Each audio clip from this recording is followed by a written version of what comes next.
Recently एक world में बहुत बड़ा जियोपॉलिटिकल मूव चलते जा रहा है और इसके पीछे बहुत ज़्यादा पर्टिकुलरली बहुत गंदा गेम खेला जा रहा है। इंडिया के द्वारा भी, चाइना के द्वारा भी, रसिया, यूएस, ब्राज़ील के द्वारा। अब मैंने इन सिर्फ ये 4-5 कंट्रीज़ का ही क्यों नाम लिया, क्योंकि बाकी जो कंट्रीज़ हैं वो बहुत ज़्यादा मेजर साइडलाइन हो रही हैं। यूएस का जो टैरिफ वाला प्लान है उससे बचने के लिए उन्होंने तो एक साइड ही हो लिए हैं एक तरीके से, और ब्रिक्स नेशन हिलने को लिए तैयार ही नहीं है। देखो, कहीं ना कहीं आज ब्रिक्स नेशंस जितने भी हैं, इंडिया, ब्राज़ील, चाइना, रसिया, ये सारे के सारे खुद ही अलाइन हो रहे हैं और उन्हें भी मालूम है कि आने वाले टाइम में अगर हमें यूएस को इनकाउंटर करना है, देन हमारी प्रेजेंस, हमें जो एक एकता है वो होना बहुत ज़रूरी है। क्योंकि देखो, एक बात ध्यान रखना कि अगर इंडिया और चाइना ही बस 2 नेशंस मिल जाते हैं, देन ये दुनिया की 1/3 यानी 1/3 आबादी को तो अकेले रखते हैं। और अगर ये सारे नेशंस मिल जाएं तो कहीं ना कहीं ये 2/3 आबादी रख लेंगे। तो भाई पूरी दुनिया एक तरफ हो जाएगी और यूएसए अकेले एक तरफ फंस जाएगा।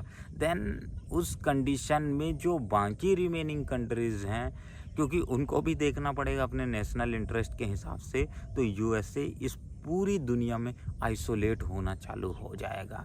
अगर इंडिया इस चीज़ में एक हिस्सेदारी दे देता है, एक साथ दे देता है यूएसए का, तो ठीक है। मतलब जो यूएसए कर रहा है कि आप एक तरीके से हमें नोबेल प्राइज़ दो, तो हमें हमारे इंडिया, चाइना और रसिया को एक साथ ला करके तो हम उसकी नोबेल प्राइज़ से ज़रूर दिलवाने वाले हैं भाई। ठीक है, जो कंट्रीज़ कभी एक साथ नहीं आ पाते थे इंटरनल इश्यूज़ के कारण। देखो, अभी हुआ गया था रिसेंटली जब गलवान वैली क्लैश हुआ था, तो उसके बाद 2019 में लास्ट पीएम मोदी की विज़िट हुई थी जिनपिंग के साथ। उसके बाद मतलब 4-5 साल हो गए भाई, आज तक कुछ नहीं उसमें इम्प्रूवमेंट हुआ। 6 साल होने वाले हैं उस चीज़ को। और इससे पहले भी 2024 में आखिरी जब ब्रिक्स समिट हुआ था, उस समय जिनपिंग और पीएम मोदी मिले थे। उसके अलावा अभी तक इनमें कोई भी मेजर, उस समय भी कोई इम्प्रूवमेंट नहीं हुई थी। और जब भी कोई एससीओ का कॉरपोरेशन होता या फिर कोई और बड़ी मीटिंग होती, तो इनडायरेक्टली हम अपने फॉरेन मिनिस्टर को भेज देते थे। बाकी हम कभी वहाँ मतलब पीएम मोदी वहाँ विजिट ही नहीं किए हैं।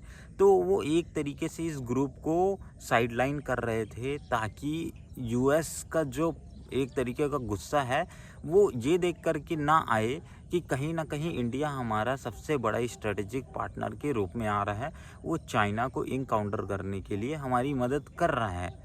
बट रिसेंट जो उसने पहले तो 1 अगस्त को उसने यूएसए ने 25% टैरिफ लगाया, फिर उस 25% टैरिफ को उसने बढ़ा करके 50% तक ले गए। अब भाई देखो, आपने जब 25% लगाया, उसी समय आपको एक चीज़ समझ जाना चाहिए था कि हमारे जो 100 रुपए के सामान है अब वो 125 में बिकना है। तो बहुत रेयर ऑफ रेयर चांस में ही कोई व्यक्ति 100 का सामान 125 में लेगा, ठीक है। और दूसरी बात, वो उसको 150 रुपये कर दिए, यानी 100 रुपये का सामान 150 रुपये में हो गया। देन अब तो आपने एक तरीके से जो हिपोक्रेसी होती है उसकी टॉप कर दिया, यानी जो आपके पास सबसे इम्पोर्टेंट कार्ड था उसको भी चल दिया। अब इंडिया तुरंत उसके बाद एक रिप्लाई भी डाला कि हमें तो कोई घंटा फ़र्क नहीं पड़ता आपसे, अब हम तो रसियन ऑयल लेंगे ही लेंगे। देखो, अभी तो आपको एक हमें मतलब पूरे इंडियंस को एक बात समझने की ज़रूरत है, अमेरिकन्स कभी भी किसी नेशंस के सगे नहीं हैं। देखो, अमेरिकन्स, हमें समझना होगा, वो खुद अमेरिकन्स नहीं है ना। क्योंकि सारे के सारे जो अमेरिकन्स हैं वो सारे यूरोप के और नेशंस जो हैं, ये ब्रिटिशर्स जो हैं, यही सारे लोग तो जा कर के वहाँ बस गए हैं। एक्चुअल में अमेरिकन तो अमेरिकन है, बहुत कम ही बचे हैं, है ना। करीब करीब मेरे हिसाब से 5-6 लाख या 8 लाख के पास उनकी आबादी होगी ज़्यादा से ज़्यादा। तो अमेरिकन है भी नहीं, वो सिर्फ और सिर्फ एक जैसे कंट्री होती है ना, हमारे ऊपर कभी ब्रिटिशर्स का राज हुआ करता था, वो उन्होंने उस लैंड पे गए, आराम से बसे और उसको हथिया लिया। सिंपल से, ज़्यादा उन 500 साल से ज़्यादा उनकी पुरानी हिस्ट्री तो है नहीं। जो वहाँ लोग रह रहे हैं उनके ऊपर कितना डिस्क्रिमिनेशन होता है वर्ल्ड नोज।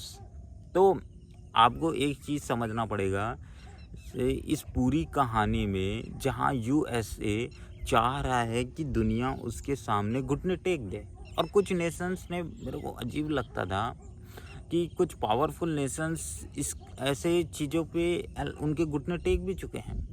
अब मैं जापान हो गया, कोरिया हो गया, अब मैं एक चीज़ समझता हूँ, और यहाँ तक कि यूके हो गया, इन सारे नेशंस में एक स्ट्रिंग है कि अगर मैं एक यूके की बात करूं तो उनके नेशनल इंटरेस्ट के साथ अमेरिका के साथ जुड़े रहना बहुत इम्पोर्टेंट है, क्योंकि यूरोपियन यूनियन के पार्ट हैं उन लोग, और उनके बहुत ज़्यादा टाई अप्स हैं अमेरिका के साथ, तो एक साथ रहना उनका बनता है। बट जापान वहाँ और कोरिया वहाँ झुक गए, ये चीज़ें थोड़ी सी अनसर्टन सी लगी। अब जापान मेरे हिसाब से क्यों झुका होगा, क्योंकि अभी जापान बहुत ज़्यादा मिलिट्री के लिए हैविली डिपेंड करता है यूएसए के ऊपर। तो एक तरीके से शायद ये एक रीज़न रहा होगा। इंटरनल सिक्योरिटी थ्रेट भी बहुत, देखो CIA जो उनका है ना, वो एकदम चीप लेवल का काम करता है भाई, गंदे से गंदा काम करते हैं। जो CIA के डिसक्लासिफाइड से आते हैं, उसमें उन लोग जो कहानी बताते हैं कि हमने किस तरीके से जापान के अंदर एक कोई गैंग हुआ करती थी, आई डोंट नो उसका नाम, मेरे को याद नहीं आ रहा है, वो गैंग को कैसे उन्होंने बढ़ावा दिया था जब उनकी रशियन एलाइज पार्टी जापान में पावर में आ गई थी, कम्युनिज़्म थोड़ा सा वहाँ बढ़ रहा था। तो उस समय कैसे वर्ल्ड वॉर 2 के बाद उन्होंने इस कहानी का मोड़ ले दवा दिया था वहाँ पर ये पूरी कहानी, अब इसके बाद जब CIA को लगा कि ये चीज़ें, वो ग्रुप उनकी इंटरेस्ट के हिसाब से काम नहीं कर रहा है, देन उस ग्रुप को उन्होंने ख़त्म भी कर दिया, और पूरी की पूरी जियो पॉलिटिक्स की मूव पूरा का पूरा माँ बहन एक कर दिया जापान की पूरी पॉलिटिक्स का। तो एक बात ध्यान रखना है अपने को कि अमेरिका अपने इंटरेस्ट को बचाने के लिए अगर किसी भी कंट्री में मास किलिंग भी कराना पड़े, जैसे उसने अफ़गानिस्तान में किया, इराक में कर रहा है, ईरान में कर रहा है, ठीक है, उसी तरीके से जो बाकी वेनेजुएला जैसी कंट्रीज़ को उसने माँ बहन एक कर दिया है। तो आई डोंट थिंक सो कि अमेरिकन्स कभी भी किसी के सच्चे दोस्त बन सकते हैं।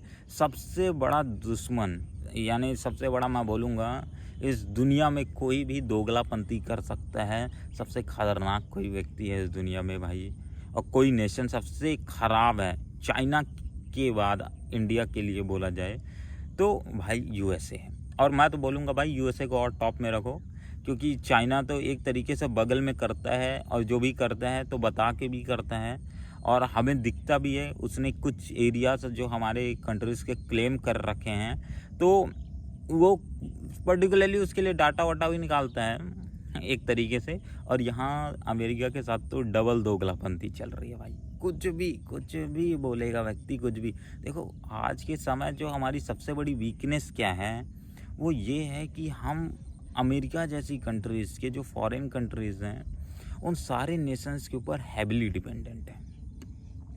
ये जैसे मैं जिस फ़ोन से शूट कर रहा हूँ, ये आईफोन है, इसके अब ये आईफोन अमेरिकन है, तो अभी हमारे पास क्या चांसेस रहते हैं, हम फॉरेन चीज़ें यूज़ करें या हम कोई भी ब्रांड फ़ोन का उठा लें, शॉमी, वीवो, ओप्पो, ये सारे फॉरेन चाइनीज़ ब्रांड हैं। तो घूम फिर करके हम उन नेशन के ऊपर हैविली डिपेंडेंट हो जाते हैं जिन नेशंस के साथ हम पर्टिकुलरली अच्छा डील कर सकते हैं। तो ये दिक्कत आती है हमारे पास, क्योंकि हम सेल्फ मेड ऐसे टाइप के नहीं हैं कि हमारे पास अभी हम सेल्फ इंडिपेंडेंट टाइप के नहीं हैं कि अगर सामने वाला कोई हमारे ऊपर कुछ दबाव डालता है तो हम उसको रिलेटेट कर पाएँ, मतलब उस एक तरीके से उसका विरोध पूरी तरीके से कर पाएँ। तो अभी हम ऐसा कर नहीं पाते हैं। ये चीज़ें अपने को बहुत पर्टिकुलरली ध्यान देना पड़ेगा। उसके अलावा जो हम बहुत ज़्यादा हैवली डिपेंडेंट हो गए हैं फॉरेन ब्रांड्स के ऊपर, भाई पिज़्ज़ा भी ठूस रहे हैं तो डोमिनोज़ का ठूस रहे हैं, हम बर्गर भी खा रहे हैं तो बर्गर किंग जा रहे हैं। तो अभी जो हमारे यहाँ मेड इन इंडिया प्रोडक्ट्स हैं, उन सारे चीज़ों के ऊपर थोड़ा थोड़ा इन्वेस्ट करना पड़ेगा। अरे मैं नहीं बोल मेरा कहना है कि अगर आप 10 बार कहीं इनकाउंटर करते हो एक फ़ॉरेन में ब्रांड का यूज़ करना पसंद करते हो, तो एक आध 2 बार इंडियन भी यूज़ करना चालू करो ताकि इनका रिवेन्यू बढ़े और इससे एक पंप अप हो इंडियन इकोनॉमी में। अभी ज़्यादातर जैसे गूगल हो गया, मेटा हो गया, ये सारे फ़ॉरेन हैं। तो हमारे पास घूम फिर कर के हम इन्हीं का यूज़ कर रहे हैं। तो हमें और हमारी सरकार को भी कुछ ऐसे स्टेप्स, ऐसे प्लेटफॉर्म लेके आने चाहिए जो कि इंडियन स्टार्टअप्स को एक तरीके से और ज़्यादा सपोर्ट प्रोवाइड करे और रियल बेसिस पर सपोर्ट प्रोवाइड करे। देखो इंडिया में सबसे मेजर दिक्कत क्या है कि एक 100 रुपये निकलता है तो अभी जाते जाते वो 50 रुपये 60 रुपये तक ही बचता है। करप्शन में 40 रुपये ख़त्म हो जा रहे हैं। तो भाई अगर हम किसी तरीके से करप्शन से खुद को डील करा पा रहे हैं, खुद को इस चीज़ से बचा पाते हैं, देन ये हमारी इकोनॉमी के लिए बहुत इम्पोर्टेंट होने वाला है। इस तरीके से ही हम उन चीज़ों के ऊपर बच पाएंगे भाई। क्योंकि देखो इंडियन गवर्नमेंट और बीजेपी गवर्नमेंट पूरी तरीके से इस पूरी डील को कैप्चर करने में और अपने आप को बहुत पावरफुल शो करने में लगी हुई है। बट हमें एक चीज़ ध्यान देना पड़ेगा कि वी आर इंटरनली वीक। हम उतने भी स्ट्रांग नहीं हैं क्योंकि हमारे यहाँ एक जो डीप कॉज है करप्शन। भाई हम ज़मीन भी ट्रांसफ़र कराने जाते हैं एक व्यक्ति से दूसरे व्यक्ति में, तो हम हज़ारों की एक तरीके से घूस देते हैं सामने वाले को कि भाई हमारा ज़मीन का ट्रांसफ़र हो जाए करके।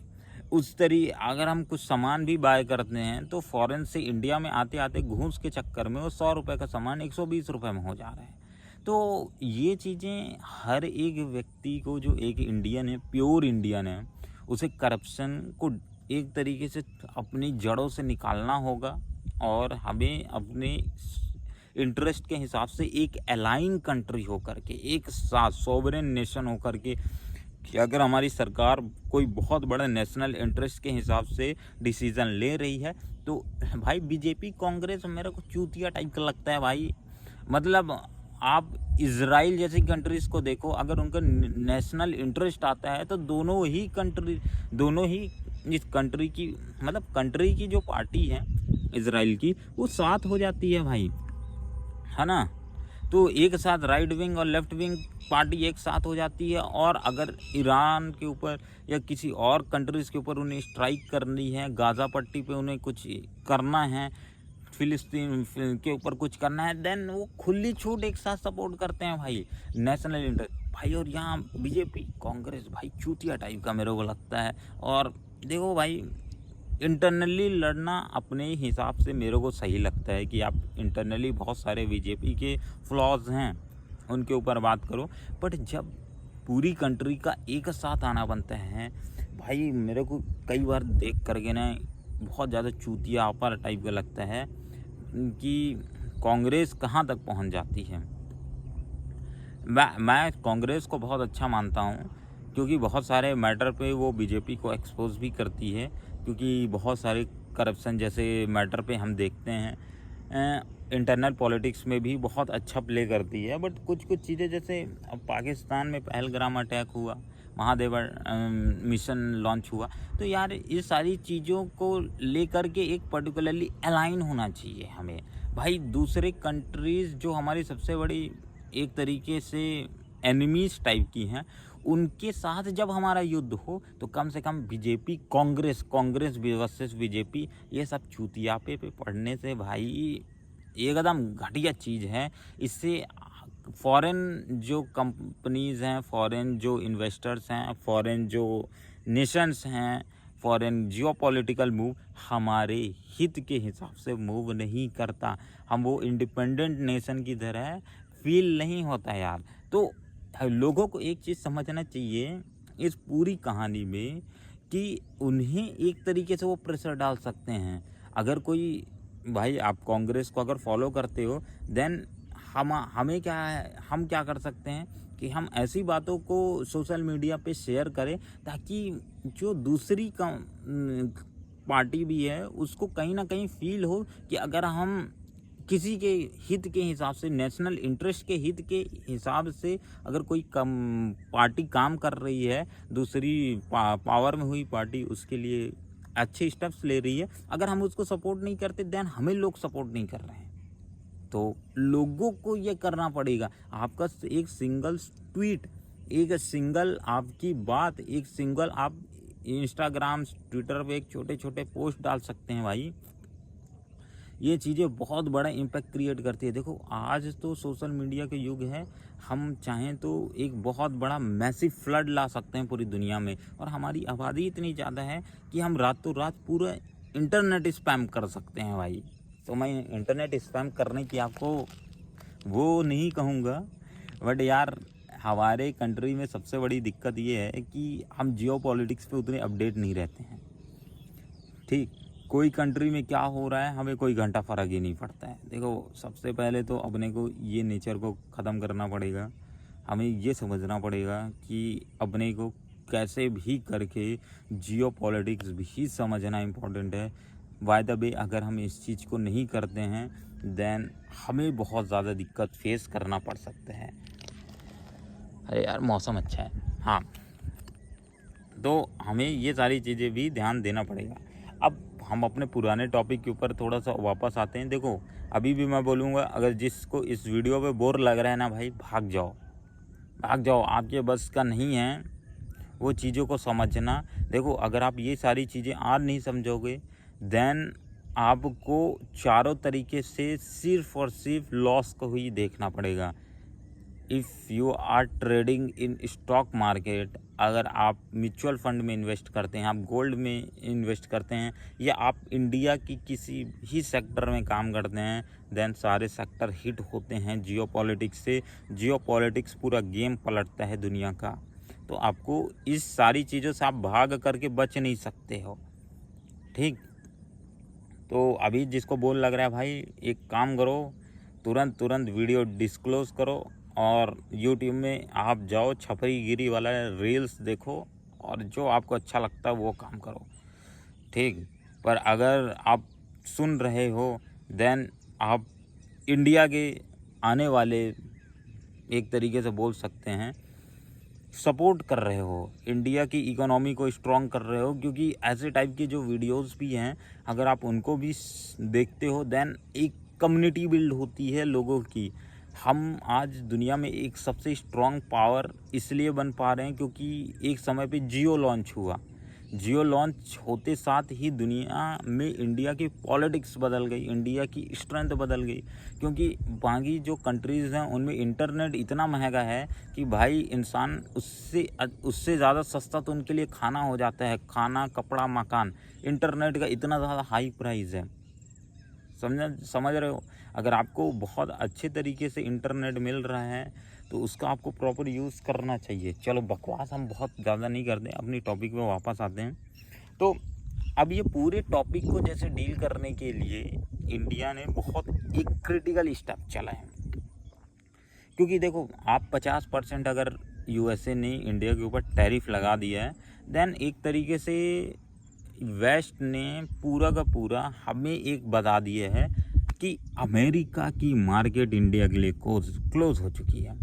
और भाई ये पूरी कहानी ख़त्म हो चुकी है। अब 100 रुपये का सामान कोई 150 में तो लेगा नहीं भाई, सिंपल सी बात है। दूसरी कंपनी के सामान आपको वहीं सस्ते मिल जाएंगे, 110 120 में मिल जाएगा, क्यों लेगा भाई? वही सेम टू सेम सामान मिल जाएगा। तो क्या उस लोगों को, अमेरिका के लोगों से, अमेरिकन लोगों से इंडिया से प्यार है? अबे अपने को चूतिया टाइप ये समझना पड़ेगा, अमेरिकन्स इंडियंस को बहुत ही रेसिज्म की भावना से देखते हैं भाई। इतने भी अच्छे नहीं है सारे अमेरिकन्स की मैं बात नहीं कर रहा हूँ, बट बहुत सारे अमेरिकन्स इंडियन को बिल्कुल पसंद नहीं करते भाई। अमेरिकन नेशंस के टॉप जो कंपनीज़ के सीईओ हैं वो इंडियंस हैं, टॉप एम्प्लॉयज़ इंडियन हैं। यूएसए के टॉप वर्किंग फोर्स के जो मेजर 4-5% 6% एकदम कर्व मक्खन वाले लोग हैं वो इंडियन हैं। तो भाई इंडियंस उनके बहुत बड़े टेक जाइंट्स हैं, मतलब एक तरीके से उनकी कंट्री को रन कर रहे हैं। और कई बार आप इंटरनेट पे देखोगे कि वो रसीज़म की भावना, जो मदर फकर इंडिया टाइप के क्या क्या अंट संट भाषा के लोग यूज़ करते हैं भाई इंडियंस के लिए, और बोलते हैं कि आप अपने नेशंस चले जाओ। अरे भाई तुम काबिल नहीं हो, इसलिए हम तुम्हारे नेशन पे आकर के एक तरीके से तुमसे अच्छा काम परफॉर्म कर पा रहे हैं। और इलॉन मस्क जैसे जो मल्टी बिलियनर एक ब्रॉड माइंडसेट के व्यक्ति, उन्होंने भी बोला है इंडियंस और बाकी नेशंस के कुछ लोग इतने ज़्यादा इंटेलिजेंट हैं, इतने ज़्यादा हार्ड वर्किंग हैं कि वो एक तरीके से अमेरिका को बैकफुट पे चला रहे हैं। ठीक है, तो अगर सारे इंडियंस जो फॉरेनर हैं हो चुके हैं, अगर उनके अंदर थोड़ा भी नेशनलिज्म की भावना बची है, तो अगर वो अलाइन हो करके थोड़ा स्टेप्स अपनी तरफ से भी थोड़ा बहुत ट्वीट डालते हैं, थोड़ा बहुत सपोर्ट करते हैं इंडिया को, देन बहुत इम्पोर्टेंट एक स्टेप वहाँ से भी सपोर्ट में पता चलेगा भाई, एक प्रेशर बिल्ड होगा। तो अभी तो मार्केट अमेरिका की क्लोज हो चुकी है इंडिया के लिए। अभी मेरे हिसाब से सबसे इम्पोर्टेंट क्या इंडिया कर रहा है मूव, उसके ऊपर डिस्कशन करते हैं। देखो इंडिया ने हाल ही में क्या किया है, एससीओ की जो मीटिंग होने वाली है चाइना में, उसमें जा कर के पार्टिसिपेट करेगा। हमने भी इससे पहले भी बात किया कि मतलब इंडिया बहुत सालों से चाइना कभी विजिट किया ही नहीं, 2019 से 6 साल होने वाले हैं। अब ये उसके लिए फाइनली अभी हाल ही में आया ट्वीट कि अब पीएम मोदी चाइना जाएंगे और रसिया से पुतिन चाइना जाएंगे और जिनपिंग भी उसमें आएंगे। तो ये टॉप जब 3 लीडर, दुनिया के सबसे पावरफुल लीडर्स एक साथ मिलेंगे, जहां वो एक तरीके से अभी हमारे डिप्लोमेट भी, अभी हमारे national security adviser Ajit Doval ji भी कहाँ गए हैं, रसिया गए हैं। अब उसके बाद ये सारे पावरफुल लीडर्स एक सिंगल टेबल पे बैठ करके ये डिस्कस करेंगे कि हम डी-डॉलराइजेशन जैसे कॉन्सेप्ट पे कैसे काम कर सकते हैं। क्योंकि देखो ब्रिक्स समिट, ब्रिक्स नेशंस आज इतने पावरफुल हैं, टॉप जीडीपी कंट्रीब्यूटिंग नेशंस में आते हैं, और अगर ये आपस में भी ट्रेड करते हैं ब्रिक्स नेशंस, देन यार ये दुनिया के 30% के पास ट्रेड तो अपने आप में ही कर लेंगे एक तरीके से। इतने बड़े नेशंस हैं, अगर ये वर्ल्ड से डिस्क्लोज भी हो जाते हैं, अगर ये नेशंस एक साथ आ जाते हैं, अबे वर्ल्ड घंटा दुनिया का वेस्ट कुछ भी करता रहे XYZ, भाई ये ज़्यादा दिन तक उन लोग टिक नहीं सकते। क्यों टिक नहीं सकते? क्योंकि भाई दुनिया की ज़्यादातर आबादी यही है। अब भाई 35 करोड़ की आबादी होगी मेरे हिसाब से अमेरिका की। अब भाई 35 करोड़, यहाँ कहाँ 150 करोड़ इंडिया की आबादी। आप ये बताओ 35 करोड़ की आबादी, उसमें भी ज़्यादातर लोग बूढ़े हैं। मैं गलत भाषा यूज़ नहीं कर रहा हूँ, एज्ड पॉपुलेशन है। अब उन लोगों की एज्ड पॉपुलेशन होते साथ ही उनके शौक मरने लगते हैं।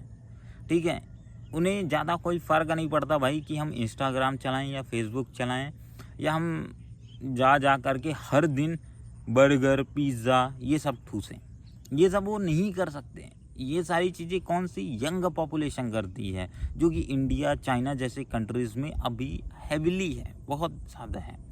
ये सारी चीज़ें कंज्यूम करना उन लोग पसंद करते हैं। टेस्ला की जो कारें हैं वो कौन भाई, एक बार व्यक्ति ओल्ड एज होने के बाद उसको ज़्यादा फ़र्क नहीं पड़ती है कि मैं हैवी कार चलाऊं। भाई कार तो मेरा ड्राइवर चलाने वाला है, ठीक है, तो उनको ज़्यादा उतना फ़र्क नहीं पड़ता भाई। एक समय के बाद शौक मरने लगते हैं। शौक किनके पैदा होते हैं भाई? यंग पॉपुलेशन के। तो सबसे ज़्यादा घाटा अगर किसी नेशन को होगा, then America will be the first.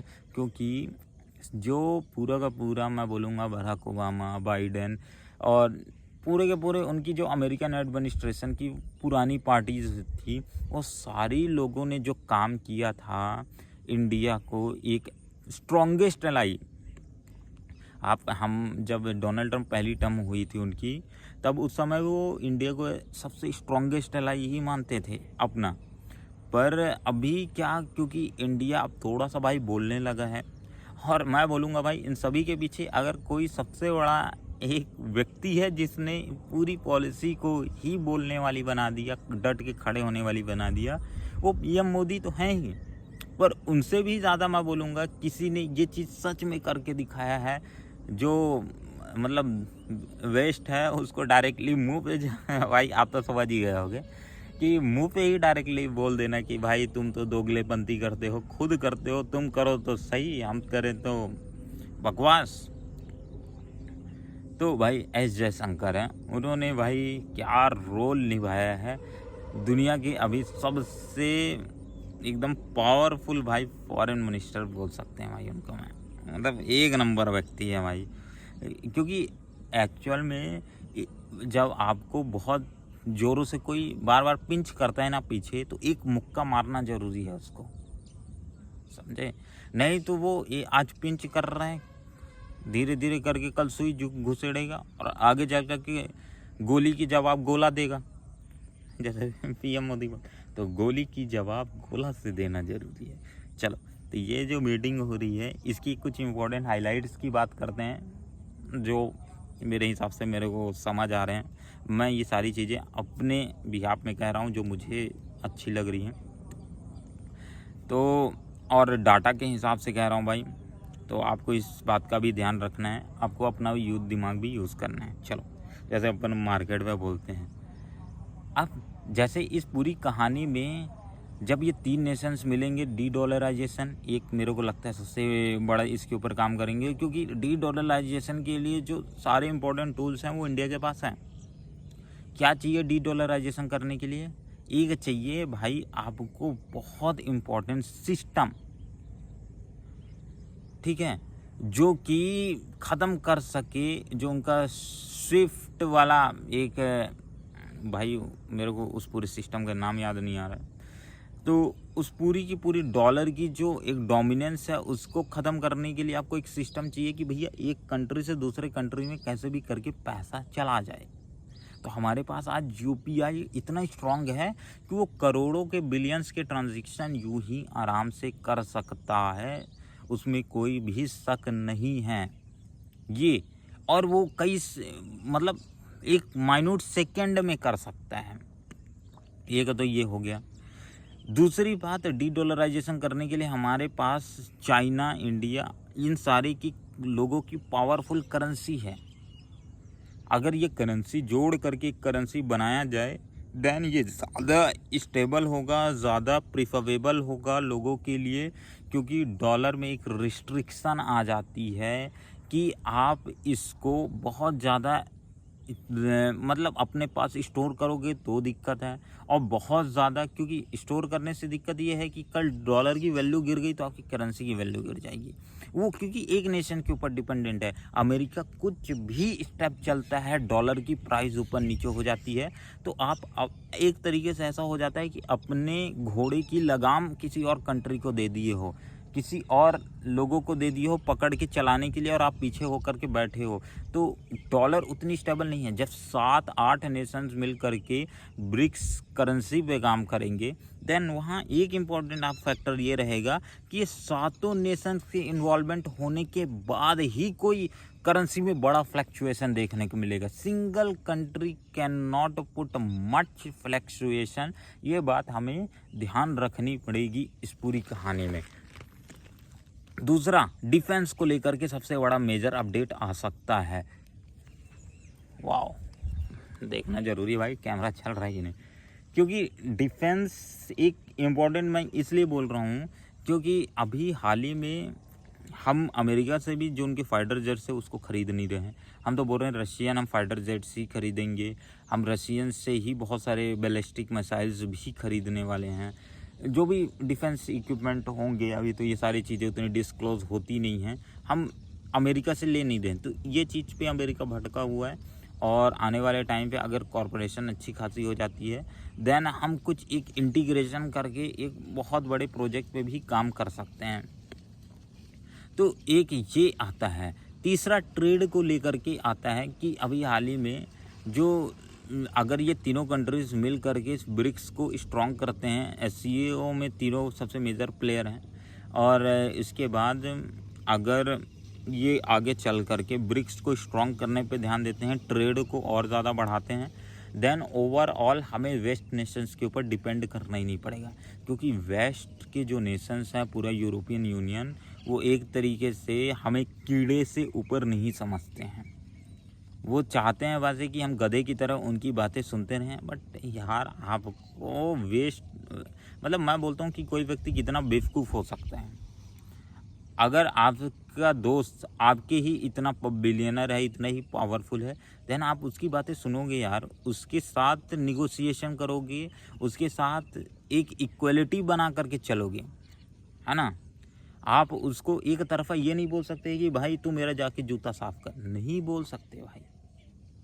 आप उससे रिक्वेस्ट कर सकते कि भाई मेरा जूता साफ कर, बट कभी भी उसको ऑर्डर नहीं दे सकते। और एक पावर मिलने के बाद, एक जब मतलब दुनिया में अगर कोई सबसे ज़्यादा मतलब जिसकी एक तरीके से वर्ल्ड रेटिंग है, जिस लीडर की सबसे ज़्यादा है, भाई याद रखना चाहिए पूरी दुनिया में पीएम मोदी की वर्ल्ड अप्रूवल रेटिंग सबसे हाई है। इंडिया की जीडीपी सबसे फास्टेस्ट ग्रोइंग जीडीपी है। आप उसको डेड इकोनॉमी बोलोगे तो भाई दिक्कत तो होगी ही। और उसके अलावा आप बोलते हो कि हम इंडिया को बहुत छोटा ट्रेड करते हैं, भाई आपकी ज़्यादातर जो प्रोडक्ट्स हैं, आपकी ज़्यादातर स्मार्टफोन जो हैं, ज़्यादातर आपके जो टेक प्रोडक्ट्स हैं, टेक जायंट्स हैं, वो इंडिया में ही बिक रहे हैं। और आप बोलते हो we are doing very little business with India. अब चूतिया टाइप का बात करते हैं भाई इन लोग। तो ये इसके ऊपर कुछ काम हो सकता है, क्योंकि अगर ट्रेड के ऊपर हमने एक तरीके से कुछ बहुत बड़ा सा ला लिया चेंजेस, देन हम बहुत बड़ा कुछ कर जाएंगे। अभी जैसे ब्राज़ील में भी, ब्राज़ील के में भी उनके भी लीडर बोल दिए कि भाई अगर हम मुझे बात करना होगा तो मैं जिनपिंग से बात करूंगा, पीएम मोदी से कॉल पे बात करूंगा, डोनाल्ड ट्रंप से मैं पहली एडवाइस नहीं लूँगा। क्यों? क्योंकि ब्रिक्स नेशन कहीं ना कहीं क्लोज आ रहे हैं और एक साथ आते हुए एक स्ट्रॉन्ग एलाई के रूप में काम करने वाले हैं। तो क्योंकि भाई अब मेरे को समझ नहीं आता भाई, ब्राज़ील तो रशियन ऑयल नहीं रहे हैं। अब उसके हिसाब से देखो, सबसे बड़ी उल्ली क्या हो रही है, आप एक चीज़ समझो, सबसे बड़ी मेरे हिसाब से जो दिक्कत पैदा हो रही है वो ये है कि वेस्ट जो अमेरिका है उसके हिसाब से इंडिया चल नहीं रहा है, ब्राज़ील चल नहीं रहा है, चाइना उसके हिसाब से चल नहीं रहा है। तो क्योंकि अभी जो डोनाल्ड ट्रंप की सबसे बड़ी दिक्कत है वो ये है कि जो उन्होंने इलेक्शन से पहले वादे कर रखे थे, वो सारे वादे उनके झूठे साबित हो रहे हैं। उन्होंने बोला था रशिया यूक्रेन की वॉर रुकवा दूंगा, और कुछ नहीं हुआ। ठीक है, उन्होंने बोला था कि मैं यूएस की जीडीपी को टॉप में पहुंचा दूंगा, टॉप जीडीपी पे कर दूंगा, मेरे जाते जाते जब तक मेरा टर्म ख़त्म होगा तब तक America, let's make America great again, जैसे कैंपिंग चलाए थे। उन्होंने बोला था कि भाई जो भी इंटरनल करप्शन हो रहा है यूएसए में उसको ख़त्म कर देंगे। भाई एक चीज़ बताऊं, इसमें से 0.1% भी अगर काम हुआ है देन कुछ नहीं हुआ है, मतलब काम तो हुआ ही नहीं है इसमें कुछ। तो अभी इनके पास क्या हो रहा है कि अभी अगर ये सारी चीज़ें ये करेंगे नहीं, ध्यान से समझना, ये सारी चीज़ें करेंगे नहीं, देन इनके लोग सवाल पूछने लगेंगे कि अरे आपने तो बोला था कि आते ही साथ ही 1 महीने के अंदर रशिया यूक्रेन की वॉर रुकवा दूंगा, ठीक है, मैं ये कर दूंगा, वो कर दूंगा, जो एवरेज एक व्यक्ति इनकम जनरेट करता है यूएसए में मैं उसकी इनकम बढ़ा दूंगा, मैं जॉब्स इतनी क्रिएट कर दूंगा, मैं सारे लोग जो अमेरिकन नहीं है उनको भगा दूंगा। अरे यार, ये सारे सवाल उठ के आने लगेंगे। इससे परेशान से बचने के लिए उन्होंने क्या बोला कि यार सारे दुनिया को टैरिफ खिलवाते हैं, इससे अमेरिका की इनकम तो बढ़ेगी शॉर्ट टर्म में।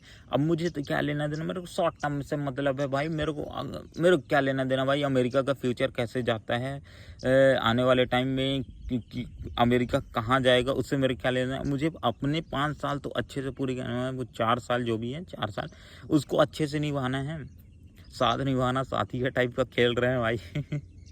तो अभी के लोगों को ये तो दिख जाए कि भाई जब डोनाल्ड ट्रम्प थे तो उन्होंने देश की जीडीपी इतने परसेंट से बढ़ा दी, स्टॉक मार्केट को इतना परसेंट बढ़ा दिया, हमारे लोगों को इतना परसेंट का मुनाफा हुआ, टैरिफ से हमने इतनी इनकम जनरेट कर दी।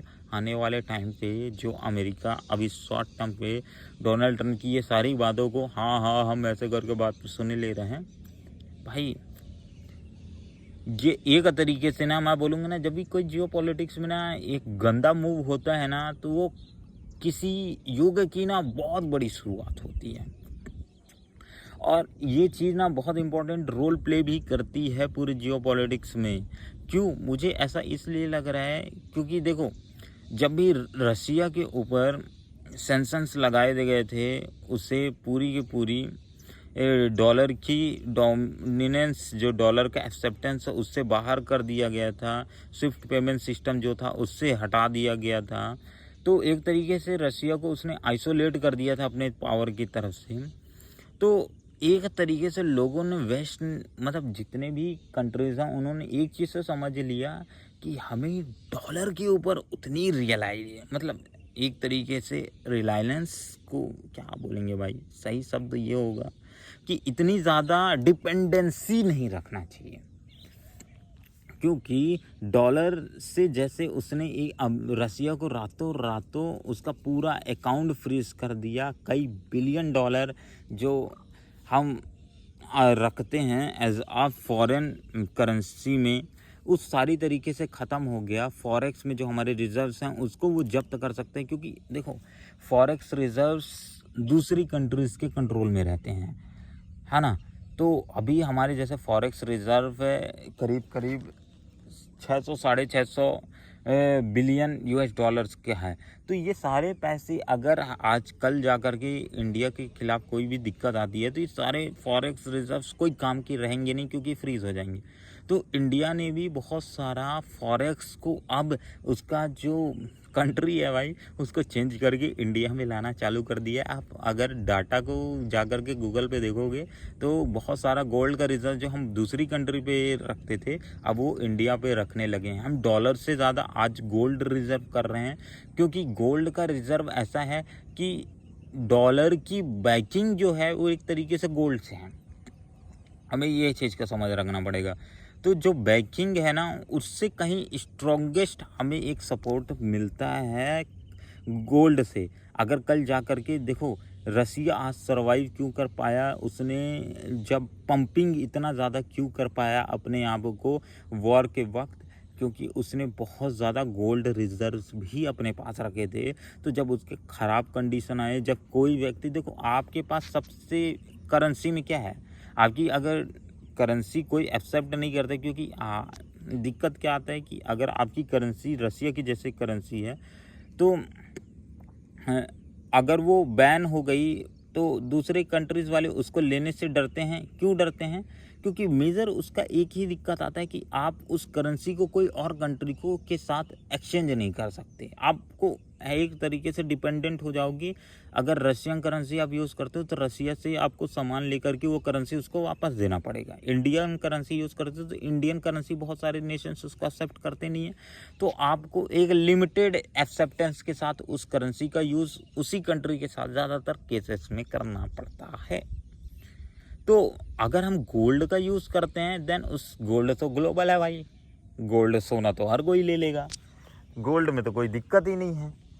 अब गोल्ड तो हर कंट्री में एक्सेप्टेंस है, यानी क्योंकि हर कंट्री की एक करेंसी की बैकिंग गोल्ड से ही होती है। अब बहुत सारे चोचलेबाजी टाइप की कंट्रीज भी हैं जो अंधा भक्त बन चुकी हैं अमेरिका की, उनका तो बस यही कहना है अरे भाई हमें कोई फ़र्क नहीं पड़ता, वो अपनी बैकिंग डॉलर से करते हैं। जबकि डॉलर से बैकिंग करके आप अपनी करेंसी को ख़त्म कर दे रहे हो। मेरा तो यही मानना है, आपको बैकिंग करना है तो गोल्ड से करो। इसीलिए आज के वक्त में इंडिया ज़्यादा से ज़्यादा गोल्ड परचेस कर रहा है, क्योंकि उसे भी मालूम है कि अगर हमें किसी भी कंट्री के ऊपर प्रेशर डालना है, जैसे अमेरिका जैसी कंट्रीज़ के ऊपर खासकर प्रेशर डालना है, देन उसके पास गोल्ड के हैविली रिजर्व्स होने इम्पॉर्टेंट हैं। क्योंकि सामने वाला कंट्रीज भी अगर कोई भी चीज़ डिसीजन लेगा तो वो देखेगा अगर डॉलराइजेशन कर दिया तो इससे मतलब क्या फ़र्क पड़ सकता है इस कंट्री को। तो अगर सामने वाले ने बहुत ज़्यादा गोल्ड रिजर्व अपने पास रखा है तो उसकी करेंसी एनी हाउ मैं बोलूँगा बहुत ज़्यादा स्टेबल होगी, क्योंकि वो सारी करेंसी को गोल्ड से बैकिंग कर सकते हैं डॉलर की वजह, तो बहुत ज़्यादा स्ट्रॉन्ग सपोर्ट बन जाता है। अब बहुत सारा बात कर लिए यार, घूम फिर करके ऐसा लग रहा है कि दुनिया भर की बातें हो गई हमारी, है ना। तो वांग ई इसी समय पे हमने ये खबर ये भी पढ़ी थी कि वांग ई ये अभी क्या इंडिया आने वाले हैं।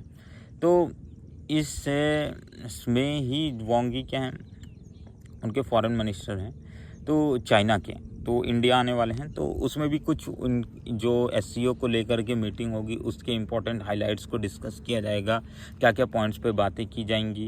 कि इंडिया ज़रूर मेरे हिसाब से पाकिस्तान वाला इशू को ज़रूर रेस करेगा, क्योंकि अभी क्या है कि हाँ एक तरीके से रशिया, चाइना और इंडिया को एक साथ आना बहुत इम्पोर्टेंट है।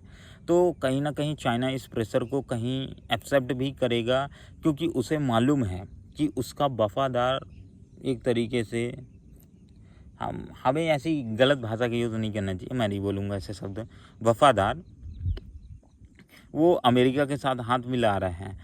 अब देखो अमेरिकन कंपनी जब पाकिस्तान में एंटर करेंगी तो चाइनीज़ कंपनी का कहीं ना कहीं एक्सेस कम होगा पाकिस्तान में, ये बात को अपने को समझना पड़ेगा।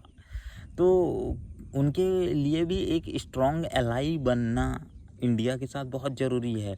क्योंकि पाकिस्तान का सबसे बड़ा एक चीज़ आपको ध्यान रखना पड़ेगा, वो किसी का नहीं है, वो किसी का सगा नहीं है भाई। वो उसको सिर्फ और सिर्फ जो उसके प्लेट में 2 रोटी सबसे पहले डाल देगा वो व्यक्ति उसी का हो जाता है। पाकिस्तान उसी का हो जाएगा, उसी की तरफा चल देगा। अगर $100 बिलियन पाकिस्तान को चाइना दे देता है, अबे अमेरिका कौन है, भाड़ में जाए, हमें कोई फ़र्क नहीं पड़ता। अगर $100 बिलियन यूएसए वाले पाकिस्तान को दे दे भाई, ये तो पूरा देश ही बेच देंगे, ऐसा टाइप का है। और मैं ये नहीं कहता भाई, वहाँ के लोग ही ये कहते हैं। और मैं ऐसे अपनी मर्जी से नहीं बात कर रहा हूँ, मैं वहाँ के लोगों का ही चुन रहा हूँ कि ऐसा टाइप का वहाँ होता है। तो ये चीज़ अपने को ध्यान देना पड़ेगा कि चाइना के लिए भी इंडिया के साथ अब अलायंस इम्पोर्टेंट मजबूत करना बहुत ज़रूरी है, क्योंकि उनका एक वफादार पाकिस्तान अब दूसरी तरफ मोड़ चुका है।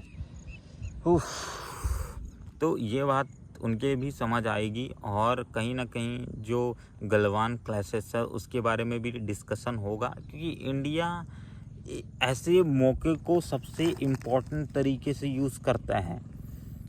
हमने रिसेंट भी जब देखा था, जब एक समिट हुआ था अभी, तो हाँ जो हमारे राजनाथ सिंह थे, उन्होंने भी इस चीज़ को लेकर के पूरी तरीके से डिनाइंस कर दिया था कि कोई भी डील नहीं होने वाली है इंडिया चाइना की, क्योंकि हमारे हिसाब से कोई भी एक्सेप्टेंस नहीं है। कोई भी पहलगाम अटैक का जिक्र नहीं कर रहे हो आप, तो भाई आप इंडिया के इंटरेस्ट के हिसाब से काम नहीं करोगे तो आपके इंटरेस्ट के हिसाब से इंडिया काम नहीं करेगा, भाड़ में जाओ। क्योंकि अगर आपको हमारा साथ चाहिए, हमें भी आपका साथ चाहिए, तो दोनों को इक्वलिटी पे आना पड़ेगा। क्योंकि ऐसा तो है नहीं कि चाइना कोई बहुत बड़ा है भाई, ऐसा है कि चाइना के साथ के बिना हम दुनिया में आइसोलेटेड हो जाएंगे, बिल्कुल नहीं है।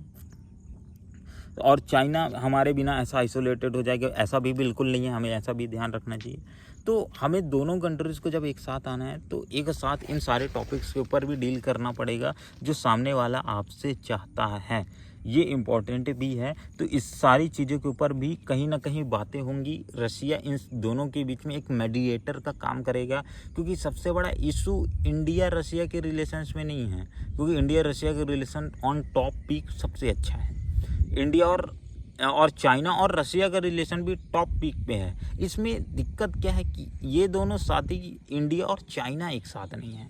इंडिया और चाइना को अगर एक साथ आना है दैन उन्हें सबसे इम्पोर्टेंट अपने जो साइड लाइन है, जो आपस में मतभेद हैं, गलवान क्लासेस हो गया, पहलगाम अटैक को लेकर के जो चाइना कुछ बोलता नहीं है, ठीक है, डैम में जो वो और ये अंट टाइप के मैप जो रिलीज़ करता है, जो अक्साई चीन है वाला एरिया है और अरुणाचल प्रदेश में जो वो करता है, तो ये नेपाल में जो उसने किया, तो ये सारी छोटी छोटी चीज़ों को कहीं ना कहीं एक मैच्योर व्यक्ति बन करके उसे डील करना पड़ेगा। अगर ये चीज़ें हो जाती है देन मुझे नहीं लगता कि भाई 10 से 15 साल में डॉलर की डोमिनेंस इतनी बचेगी, क्योंकि आज इंडिया को हमें ध्यान देना पड़ेगा कि इंडिया आज बहुत सारी कंट्रीज़ को इंडियन रुपीज़ में, जैसे मालदीव्स को भी हमने कभी 500 या 600 मिलियन रुपीज़ लोन दिया है, वो भी इंडियन करेंसी में दिया है कि आप चाहे यूज़ करो, 3-4 साल में आप इसकी लोन की रीपेमेंट हमें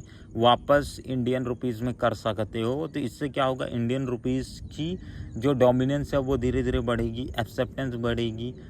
आप ट्रेड चाहो तो उन रुपीज़ से, अब देखो इंडियन रुपीज़ सामने मालदीव ने लिया है हमसे, तो इससे दिक्कत क्या आती है कि आपको उसी कंट्री के साथ, जैसे मैंने बोला, ट्रेड करना पड़ेगा। तो मालदीव जो भी खरीदेगा, जो भी सामान उसके यहाँ जाएगा, उसे इंडियन रुपीज़ से ही यूज़ करना पड़ेगा, और इंडियन रुपीज़ ज़्यादा कंट्रीज़ यूज़ करती नहीं है, तो घूम फिर कर उसे इंडिया से ही सामान लेना पड़ेगा। तो एक तरीके से हम ऐसे चीज़ें भी कर रहे हैं। श्रीलंका को जैसे हम बहुत सारा फॉरेन एड में उनको लोन वगैरह भी दे रहे हैं, ठीक है। बांग्लादेश का तो मैं कुछ कह नहीं सकता भाई, क्योंकि जब तक भाई यूनस रहेंगे तो युन्नू मुन्नू करते रहेंगे वो, उनको तो भाई घंटा कोई फ़र्क ही नहीं पड़ता है, क्योंकि वो उनको मिल रहा है भाई सुबह शाम मस्त खाने के लिए पनीर चिकन। तो भाई क्या फ़र्क पड़ता है दादाजी को कि हमारी कंट्री कहाँ जाती है। पहले तो खाने के लिए ढंग से रोटी नहीं मिलती रही होगी। चलो, तो ये बात हो गई। हमारे वीडियो क्लोज बंद तो नहीं हुए हैं? नहीं, अरे यार 46 मिनट का डिस्कशन हो गया बैठे ही बैठे। तो अभी वोंग ई जो आ रहे हैं उसमें बहुत ये सारी चीज़ें हो सकती है, और इंडिया ये सारी चीज़ों को ना बैलेंस करने में मैं बोलूँगा भाई बहुत एक तरीके से फॉरेन पॉलिसी के मामले पे मैं बोलूँगा बीजेपी से बढ़िया कोई एक तरीके से पार्टी नहीं निकल के आई है अभी तक जितना मैंने देखा है, क्योंकि मैं अभी 4-5 साल से जियो पॉलिटिक्स में मेरी रुचि बहुत बढ़ गई है।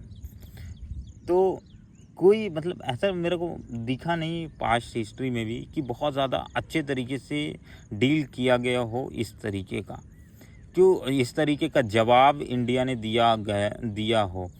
अब भाई आपको ये भी समझना पड़ेगा कि ऐसा जवाब क्यों दे पा रहा है, पहले हम क्यों नहीं दे पा रहे थे, क्योंकि हमारी टॉप जीडीपी रैंकिंग बहुत इतनी स्ट्रांग नहीं थी। हम टॉप 5 नेशंस में जीडीपीज़ में नहीं आते थे अभी, और हाँ आने वाले टाइम पे हम तो शायद टॉप 4 में फिर 3 में भी आ जाएं।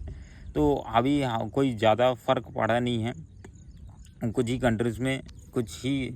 अब जैसे हमने यूके को अभी पीछे किया था भाई, देखो यूके के साथ एक अभी मेरे को याद आया कि जो एक डील हुई थी फ्री ट्रेड एग्रीमेंट वाला, भाई एक नंबर डील हुई थी भाई।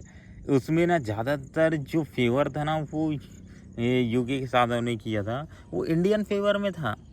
और इंडिया भी कुछ ऐसा ही चाहता है कि यूएसए के साथ जो डील हो उसमें इंडिया को ज़्यादा फेवर मिले। क्यों ऐसा मैं बोल रहा हूँ, क्योंकि आपको एक बात ध्यान समझ, इंडिया का यही स्टांस है कि आप एक डेवलप्ड नेशन हैं और हम एक डेवलपिंग कंट्री हैं, तो हमको ज़्यादा फेवर मिलना चाहिए, क्योंकि एक्चुअल में हमारे पास उतना स्ट्रांग है नहीं कि भाई आप हमारी एग्रीकल्चर फील्ड हम आपके लिए खोल दें, डेयरी वाला खोल दें। अरे भाई आप हमें समझना पड़ेगा कि हम उनकी स्टेराइल दूध जो उन लोग, तो इस चीज़ को कहीं ना कहीं आप सपोर्ट दे सकते हो भाई। मेरे फ़ोन का स्टोरेज भर गया है और बहुत सारे ऐसे ही वीडियोस बने हुए हैं जिनको अपलोड करना बाकी है, तो आप इस चीज़ को सपोर्ट दे सकते हो भाई।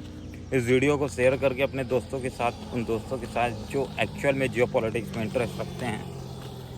और बहुत सारी बातें मैंने की भाई, मैंने उसको रिकॉर्ड करने की कोशिश की भाई, मैं इधर बोलते जा रहा था, स्टोरेज फुल था तो कुछ अपलोड हो नहीं पाए। रिसेंट ही एक और वीडियो आने वाला है इसके आगे का कि कैसे फॉरेन कंपनीज़ बहुत ज़्यादा इम्पैक्ट डालने वाली है अमेरिका की गवर्नेंस के ऊपर और पुश करेंगी। तो भाई तैयार रहो। हाँ यार, शेयर मत करना भूलना उन्हीं दोस्तों के साथ जो इसमें इंटरेस्ट रखते हैं। मतलब बकवास लोगों के साथ मत शेयर करो। और अगर आपको अच्छा लगता है देन ही सब्सक्राइब करो, लाइक करो।